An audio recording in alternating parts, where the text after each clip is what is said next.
And those are some of the headlines. This is Democracy Now!, democracynow.org, The War and Peace Report. I'm Amy Goodman with Juan Gonzalez. And welcome to all of our listeners and viewers around the country and around the world. President Obama defended the success of his one-year-old $787 billion stimulus package Wednesday. Speaking on the first anniversary of the day he signed the American Recovery and Reinvestment Act into law, Obama said it helped prevent the country from sliding into a depression. 1 year later, it is largely thanks to the Recovery Act that a second depression is no longer a possibility. It's one of the main reasons the economy has gone from shrinking by 6% to growing at about 6%. And this morning we learned that manufacturing production posted a strong gain. So far, the Recovery Act is responsible for the jobs of about 2 million Americans who would otherwise be unemployed. President Obama's comments come in the midst of a bitter debate between Democrats and Republicans over the success of the stimulus bill. The White House is now aggressively trying to convince Americans of the virtues of the stimulus package. This week, Vice President Joseph Biden and other administration officials are traveling across the country, talking up the Recovery Act and trying to clear up public confusion between the bailout and the stimulus.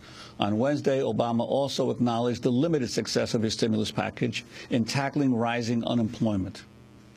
You can argue, rightly, that we haven't made as much progress as we need to make when it comes to spurring job creation.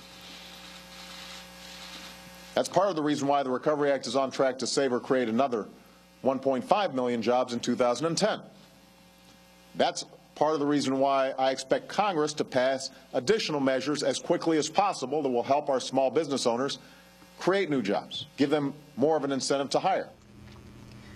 Well, for more on the success of the stimulus, what to expect from the Obama administration and Congress, and the state of the American and global economy, we're joined now from Chicago by the Nobel Prize-winning economist Joseph Stiglitz. His latest book analyzes the causes of the Great Recession of 2008 and offers suggestions for how this country can learn from what he describes as a near-death experience, instead of continuing what he calls an ersatz capitalism that socializes losses but privatizes gains. His book is called Freefall: America, Free Markets, and the Sinking of the World Economy. Well, Joe Stiglitz, welcome to Democracy Now! Why don't you start off by assessing this first anniversary of the stimulus? Well, it has made a difference. I think President Obama is absolutely right that were it not for the stimulus bill, unemployment would be higher, much higher than it is today. And we should be clear that the unemployment rate that we have today is unacceptable. Unemployment is almost 10%, but more telling, more than 1 out of 6 Americans who would like a full-time job cannot get one now. The problem with the stimulus was not that it didn't work, but it wasn't big enough, and it wasn't as well designed as I would have liked. 2 problems. What was needed was a stimulus of at least 50% larger.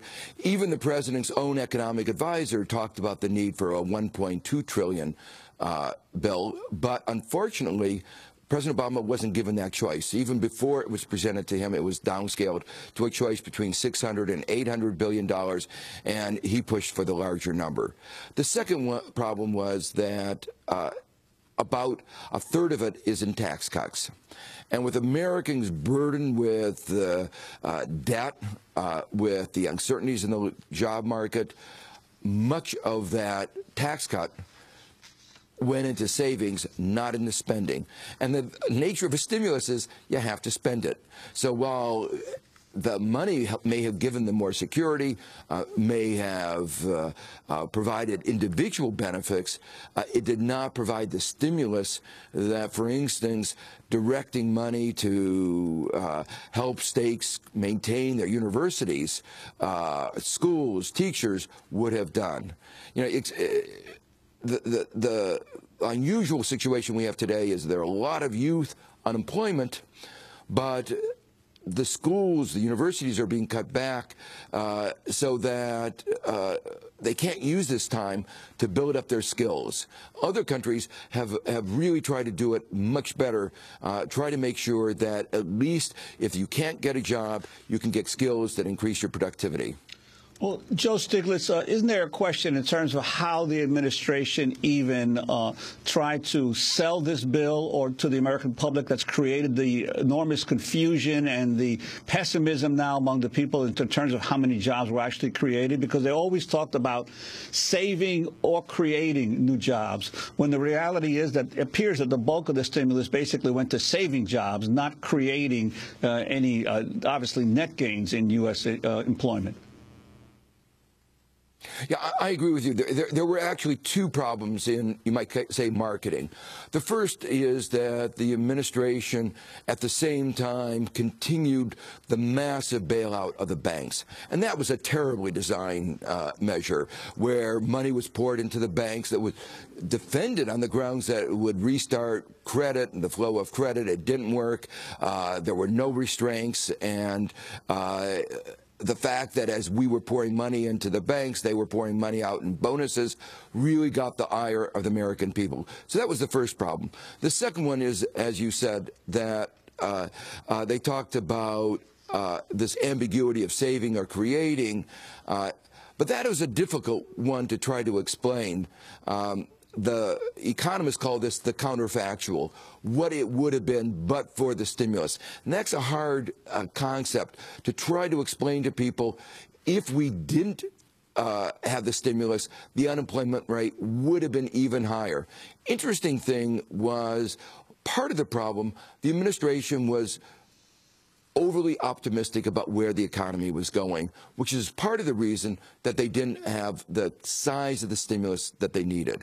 They thought the unemployment rate was going to peak at about 10% and that they were going to bring it down to 8%, as opposed to other people like Mark Zandi were talking about unemployment peaking around 12%, and they'd be bringing it down to 10%.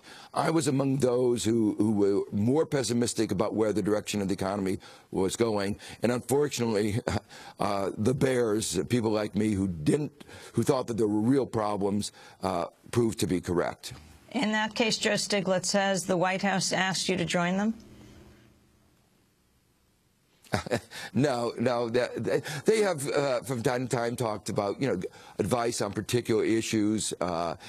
We've kept in contact, but they have, any administration has their team that they're going to have to rely on. But quite seriously, and then you look at President Obama's team, and what is your assessment of them? So they don't choose you, who's gotten it right, but they do, for example, the bigger team, the ones in charge, Larry Summers, Timothy Geithner. What's your assessment of them? Well, they are very devoted. I do think that they have the interest of the country at heart. There is a problem, and a problem that I talk about in my book Freefall. Actually, there's more than one problem. One of them is that they were so associated with the failures of the past that even were they to give the correct advice, there'd be a suspicion. There'd be a suspicion, partly, as I say, because they've been very closely connected with some of the measures that were clearly done to benefit the financial sector, the banks. Two examples. One of them was very closely associated with the repeal of the Glass-Steagall Act that allowed the too big to fail banks to get even bigger for commercial banks that are supposed to do boring banking, and the investment banks that are supposed to manage money for high-income people. They allowed those to get together, and the culture of risk-taking took over the whole industry. They were responsible for the law that said, we will not allow the regulators to regulate derivatives, these what Warren Buffett called financial weapons of mass destruction. One bailout, that of AIG, costing taxpayers $180 billion. That was the first problem. The second one is, it's not always clear, but people change their mindset so quickly. If you believe that markets are always self-correcting, that they always take care of themselves, that you don't need regulation, even when the evidence comes in that that's not true, the question is, do you think it's a minor adjustment that's required, or do you think there's a more major overhaul that's required? Is there a problem with the plumbing? We just need to unclog the plumbing and everything will flow quickly? Or is it a real problem with the design of the system, the balance between the market and the state? And the risk is that they will be too aligned with the mistaken economic philosophy that has dominated the last 3 decades.